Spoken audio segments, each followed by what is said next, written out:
Graça e paz, boa tarde. A palavra de Deus, a Escritura Sagrada, através do Evangelho de Mateus, no capítulo 6, 33, declara o seguinte: Buscai em primeiro lugar o reino de Deus e a sua justiça, e todas essas coisas vos serão acrescentadas. Buscai em primeiro lugar o reino de Deus e a sua justiça, e todas essas coisas vos serão acrescentadas.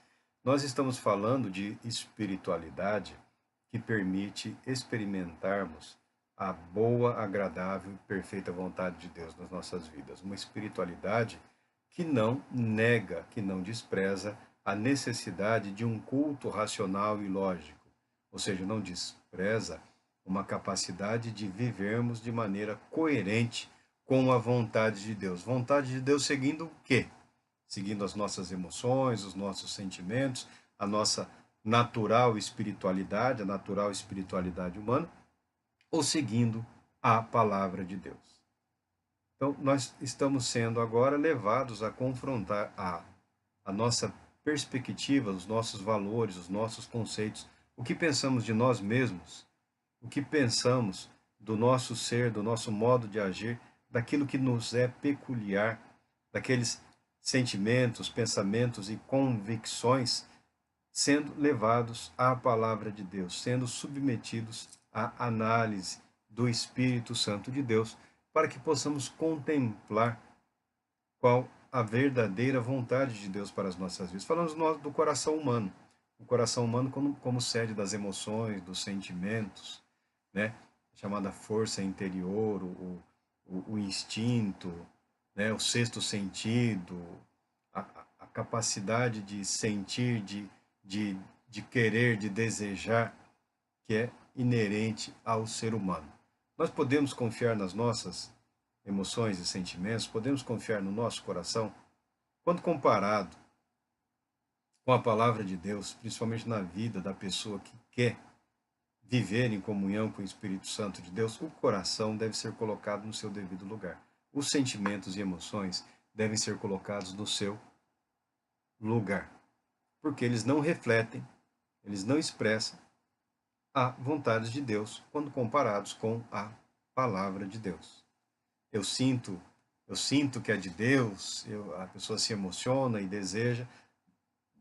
A palavra de Deus mostra que o coração humano, que as emoções humanas não são confiáveis, ou seja, elas devem estar controladas. Nós devemos ter um controle, um domínio dos nossos sentimentos, das nossas emoções, para não sermos enganados, para não sermos escravizados, como o apóstolo Paulo fala aos Colossenses. Nós já falamos do Colossenses 2:8 e creio que falaremos várias vezes. Colossenses 2:8 diz assim: Tende muito cuidado para que ninguém vos escravize a vãs e enganosas filosofias que se baseiam nas tradições humanas e na falsa religiosidade deste mundo e não em Cristo Jesus.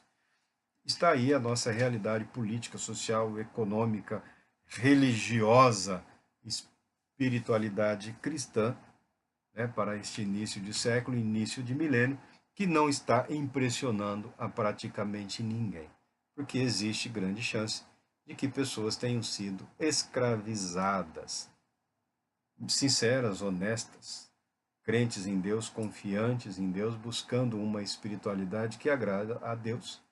Quando você não se submete aos ensinamentos da palavra de Deus, quando esses ensinamentos não são confrontados pela própria palavra, a palavra pela palavra, quando nós não permitimos que o Espírito Santo seja o verdadeiro mestre, guia, instrutor, existe o risco de sermos enganados, ludibriados, passados para trás. Marco, existe uma espiritualidade pura, não tem nenhuma proposta aí que você não vai falar de política, não vai falar de dinheiro. Não, não, não, não tem. Ah, mas tem aquelas pessoas que foram viver no deserto, que se isolaram, construíram, prepararam ordens religiosas, monastérios, tal. Existe, foram, viveram, trabalharam, produziram, né? E levaram para um ambiente isolado todos os problemas que eles enfrentavam do lado de fora, do lado de dentro dos muros de um monastério, a situação não é assim como as pessoas sonham, idealizam ou imaginam, porque o ser humano que está lá dentro é o mesmo ser humano que habita do lado de fora. Ainda que se rompa laços, né? Ainda que é possível romper laços sociais, ideológicos, é o ser humano com a sua natureza estabelecendo novos conflitos naquele novo ambiente. Né? Cria-se uma nova estrutura. Então, o isolamento da sociedade, da realidade, não gera uma espiritualidade saudável, equilibrada. Né? Não estamos vendo nenhum movimento aí à altura da geração dos apóstolos nos dias de hoje. E tentativas há em todo lado. Então nós entendemos que espiritualidade é algo que se processa na vida, no dia a dia, na realidade da nossa vida. Então não é necessário mudar a geografia, né? Não é preciso mudar o estado civil. Não. É possível, é plenamente possível, desde que estejamos comprometidos com a palavra de Deus. E a palavra de Deus, ela deve ser sempre a base, né? O princípio, o fundamento para a reflexão contínua e constante. Passando do coração, vamos falar das nossas ansiedades, dos nossos cuidados, da relação de confiança para com Deus e sua palavra, o quanto de fato nós realmente confiamos e nos dispomos a depender de Deus. Até que ponto? Até que ponto? Falando da palavra de Deus, né, a palavra de Deus é viva e eficaz e mais cortante do que qualquer espada de dois gumes e penetra até o ponto de dividir alma e espírito, juntas e medulas, e é apta para discernir os pensamentos e propósitos do coração. A palavra de Deus, sob a direção do Espírito Santo, numa vida sincera, produzirá os frutos do relacionamento de comunhão pretendido com o próprio Deus. Mas Jesus Cristo diz: buscai o reino de Deus, buscai o reino de Deus em primeiro lugar. Por que em primeiro lugar? Está falando aqui, né, da ansiedade, da preocupação. Da preocupação. É claro que muita gente foi ludibriada e enganada com textos desta natureza. Né? O reino é prioridade, então você tem que investir, aí tudo vira dinheiro. E não é essa a nossa perspectiva. O maior investimento que você pode depositar no reino de Deus é colocar a sua vida sob a direção do Espírito Santo de Deus. É buscar uma vida de comunhão com Deus. Não é o seu dinheiro que interessa para Deus. Deus não está interessado no seu dinheiro. É Deus quem tem recompensas para a sua fidelidade a Ele. Você não tem como recompensar a Deus. Você não tem como retribuir, ainda que financeiramente, a Deus. Por isso que Romanos fala: apresentei os vossos corpos como sacrifício vivo a Deus, que deve ser o nosso culto racional, o nosso culto lógico. E estamos falando agora da relação de confiança, dependência, da ansiedade, né? Das preocupações. Olha, é preciso planejamento em tudo. É preciso organização. Não é errado se preocupar com as necessidades básicas da vida. O ser humano não só pode, como deve se preocupar com o alimento, com o trabalho, com as roupas. Deus não quer ninguém aí de maltrapilho no carro para o deslocamento, para o necessário conforto em pequenas, curtas viagens ou longas, em ter uma casa. Nada disso é errado ou equivocado. Uma ascensão profissional, nada disso é errado ou equivocado. O que a palavra de Deus passa a condenar, o que Jesus condena, é quando o suficiente deixa de ser o suficiente. Um carro não é mais suficiente, precisa de 2, 3. Tem 2 pessoas na casa, mas tem 3 carros na garagem. E aqueles 3 já precisa ser trocado porque um já ficou velho, precisa de outro, tem um modelo novo. né? Já tem o trabalho, tem um emprego, tem uma economia. Não, mas não é o bastante. Eu preciso de mais, de mais, de mais, de mais. Da ansiedade, da preocupação com as coisas do mundo, da vida, quando elas passam a dominar a nossa mente e dominar as nossas ações. Portanto, vos afirmo, não andeis preocupados com a vossa vida, quanto ao que haveis de comer ou beber, nem pelo vosso corpo, quanto ao que haveis de vestir. Não é a vida mais do que o alimento e o corpo mais do que as roupas? Jesus fala isso, não andeis preocupados, quer dizer, não seja dominado pelas preocupações com relação às necessidades básicas fundamentais do ser humano, da vida. Se a sua vida, se a sua confiança está em Deus, se o seu viver, se o seu ser foi entregue a Ele, quando o ser humano fica ansioso, demasiadamente preocupado, ele toma decisões para garantir o seu futuro, não é isso? Para garantir que nada lhes falte. Vi uma reportagem, já existe aqui no Brasil também, mas é mais fácil a gente falar do que está longe, né? Para evitar aí tá andando e levar uma tijolada na testa quando está caminhando na rua. Mas vi uma reportagem de uma região dos Estados Unidos em que as pessoas estão sempre preparadas. E é impressionante o que aquelas pessoas fazem, a quantidade de alimento, de mantimento, de material que eles armazenam, normalmente nos porões, você fala, meu Deus do céu, a pessoa está preparada para ficar um ano dentro de um buraco. Ah, mas se tiver uma guerra da qual todos falam, aparentemente não será entrar dentro de um buraco que vai garantir que a pessoa sobrevive. Mas então é um estar preparado que chega assim ao desespero, à aflição. Porque se tiver alguém em necessidade passando fome, que morra, porque a pessoa está sempre estocando e mantendo o seu estoque atualizado. Ah, dura 6 meses. Ah, venceu, pega, joga fora e coloca outro tanto lá. Pessoas que estão preparadas, armazenando comida, armazenando objetos, valores, preocupados com um evento há 50 anos e não aconteceu.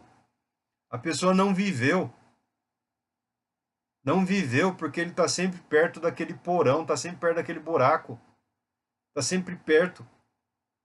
Porque se acontecer, ele se joga lá dentro, se tranca e ele pode ficar lá 6 meses, um ano sossegado. Ó, como a pessoa pode ser dominada pela estupidez. Porque ele não vive. E se vive, não pode sair do raio de ação daquele ambiente do qual ele pode se lançar em alguns minutos. Então não há vida a não ser aquilo. A casa, o buraco, o trabalho, a igreja, o buraco, a casa, sempre ali, sempre ali. É disso que Jesus está falando. Pessoas que têm um guarda-roupa, não, né? 3 para cada um, com roupa que não usa, não vai usar mais, que mal usou uma vez, mas não se desfaz daquilo. Aí eu posso precisar, uma santopeia, por um acaso, tem quanto para ter 500 pares de sapato, disso, daquilo outro. Mas um desespero não se desfaz, e se desfaz de um, tem que acrescentar outros 2, outros 10, porque um dia pode ser preciso. Lembra bem, isso já foi retratado por muita gente, né, no tempo das cristaleiras, das louças, né, aquele material importado, né, que passou de geração para geração, as cristaleiras, que tem os cristais, as porcelanas, né, obras de arte lá. 150 anos, ninguém tomou um cafezinho naquela maldita xícara. Mas nunca teve ali uma água com um chazinho naquele.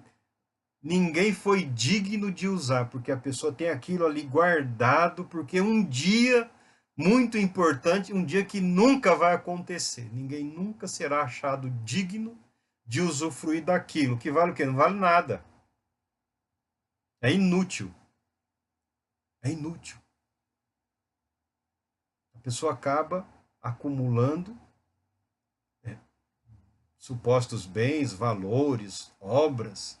Não, isso é muito importante, isso é muito caro, isso não vale nada, não serve para nada. Uma hora os tataranetos chega, pega aquilo e vai encher de terra, vai brincar. Por quê? Porque não tem valor real. E com relação à vida cristã, muitas coisas das quais nós acumulamos não tem valor real. Não tem valor real quando confrontado com a palavra de Deus no que diz respeito a uma perspectiva de espiritualidade que nos prepara para a vida eterna. Tem valor temporário. Por mais que a pessoa acumule, por mais que a pessoa junte, para quê? Para quem? Aí Jesus vai falando aqui, ó. Contemplar as aves dos céus, não semeiam, não colhem, nem armazenam em celeiros, contudo, vosso Pai Celestial a sustenta. Não tendes vós muito mais valor do que as aves? A pessoa, quando ela esquece a palavra de Deus como suficiente para conduzir a sua vida, diante das aflições e dos problemas, ela passa a colocar a sua confiança, em si mesma, chamada autoconfiança. Não, eu vou resolver isso. Eu vou garantir que nada vai faltar. Tá bom, numa fase difícil, há 50 anos atrás, 70 anos atrás, o vovô, o papai passou por alguma dificuldade e tal, mas nada disso justifica a pessoa se tornar uma pessoa mesquinha, que tem o recurso, mas nunca usufrui, não vive, porque tem medo que falte no futuro. É diferente de você ser irresponsável. É diferente de você não saber se programar, não saber se organizar. Tá? Isso é importante, a Bíblia ensina. Tanto que no Egito, o escravo José, né, a quem os pesadelos do faraó chegaram, né, as vacas gordas, as vacas magras, a fome, a seca. José parou, pensou, ele entendeu pela sabedoria divina, pelo Espírito de Deus, mas a sugestão dele, porque desvendar ali o enigma do sonho do faraó foi de uma inspiração divina, ou seja, que haveria um período de extrema fartura que seria seguido por um outro período de extrema miséria em que a fartura seria esquecida. Tá, entendemos. Oh, e agora? E agora o que faremos? José falou. Ó, vamos aproveitar o período de prosperidade, de fartura, e vamos guardar aí 20% da colheita, das sementes, dos grãos, dos cereais. Vamos guardar, porque quando chegar a fome, a seca, nós teremos uma reserva. Foi colocado como vice-rei do Egito,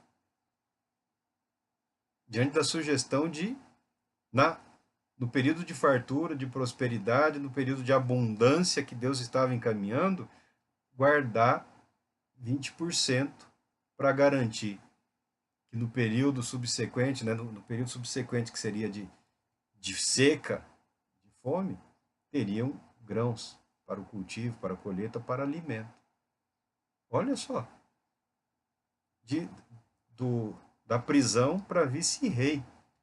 Gente, quando tiver sobrando, quando tiver em abundância, guarda um pouco, economiza. Esse é um conselho que vale para sempre. Esse é um conselho que sempre vale para as nossas vidas.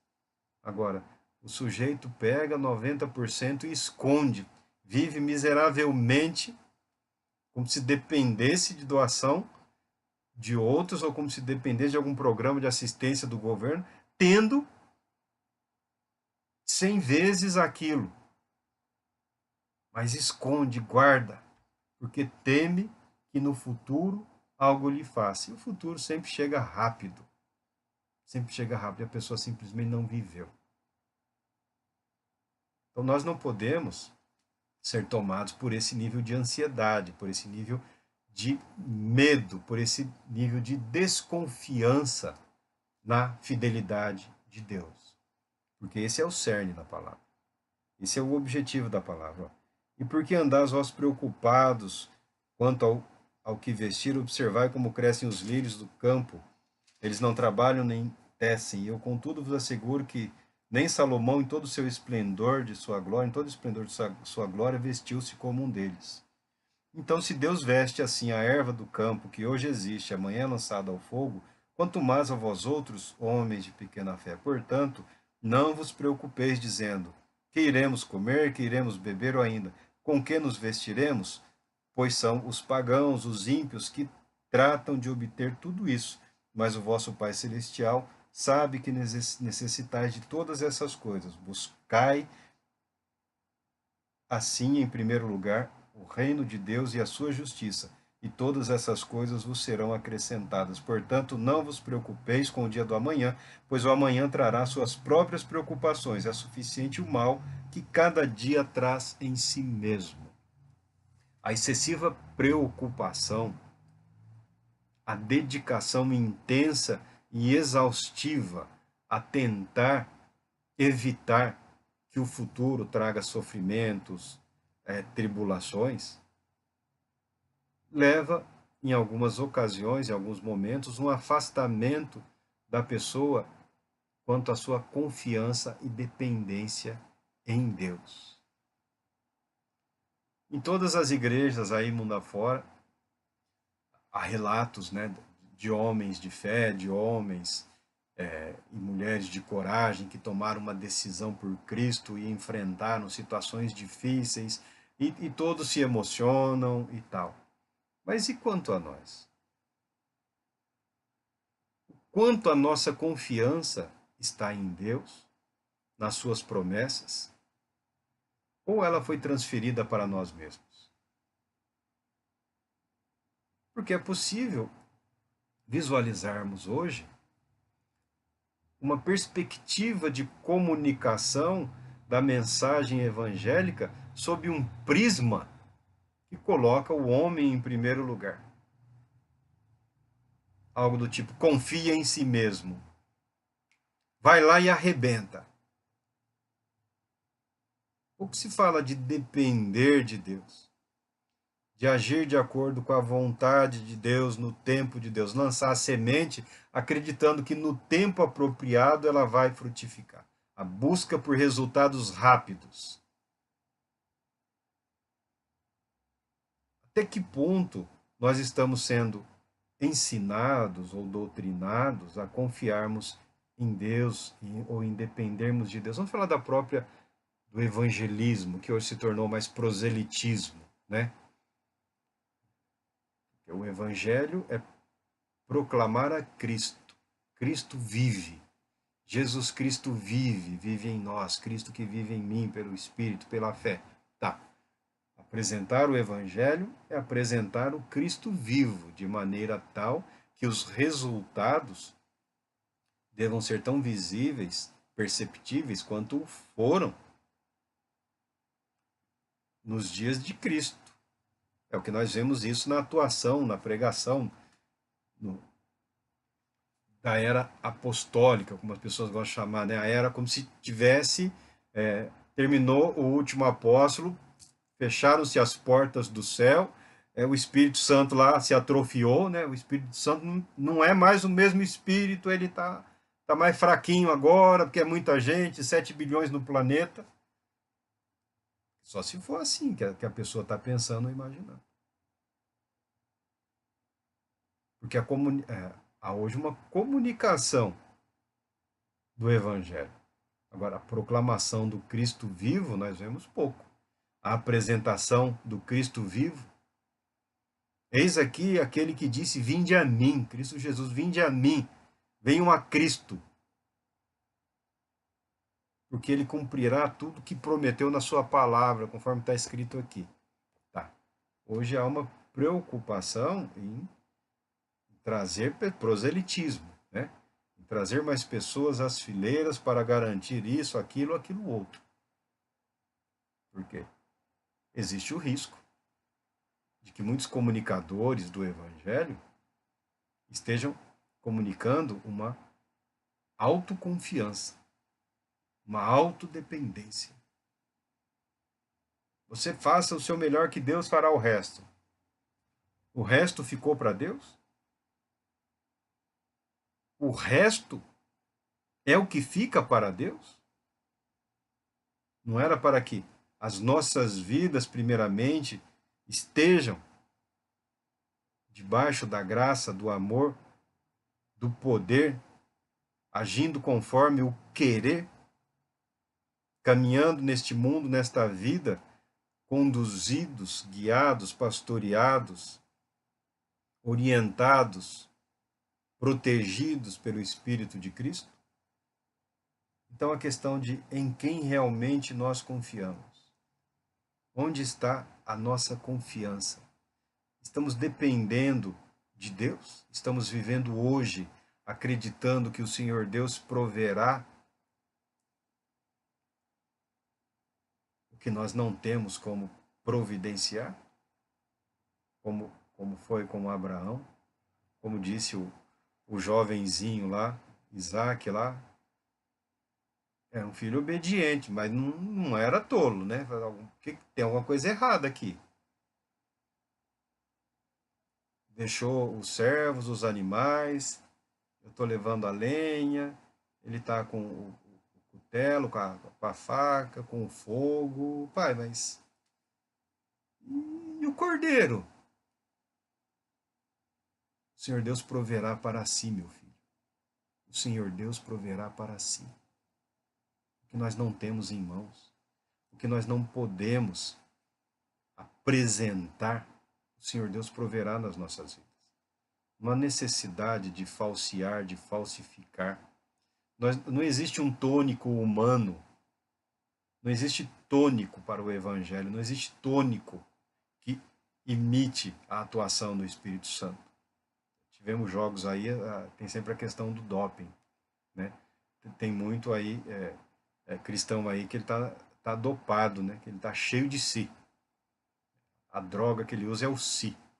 Ele tá cheio do eu, da autoconfiança. Ele tem dificuldades em depender de Deus, em confiar que Deus proverá para si e para nós tudo que for necessário para que a nossa vida atinja o alvo preparado por Ele. Eu sei que é difícil no mundo de hoje, nos dias de hoje, chegar a essa decisão de confiar em Deus a ponto de depender de Deus como garantia de tudo que é seu por direito será conquistado. Então nós estamos falando na nossa caminhada, na nossa jornada, na nossa perspectiva de espiritualidade, nós precisamos saber onde está, o que é o nosso coração, se ele é confiável, mas nós precisamos também refletir sobre a nossa relação de confiança e dependência com Deus, em questão às nossas preocupações, no que diz respeito às nossas necessidades mínimas e fundamentais que toda pessoa tem, de alimento, de roupa, de educação, de lazer, de cultura, tudo. Tudo que é desejável, tudo que é necessário, tudo que é agradável e bom para as nossas vidas. Estamos aprendendo a depender de quem como garantidor de que nada nos faltará. Podemos dizer assim, Deus tem sido fiel, Deus é fiel, Deus sempre foi fiel. Ou tem algo escondido que foi projetado e planejado pela confiança em si mesmo?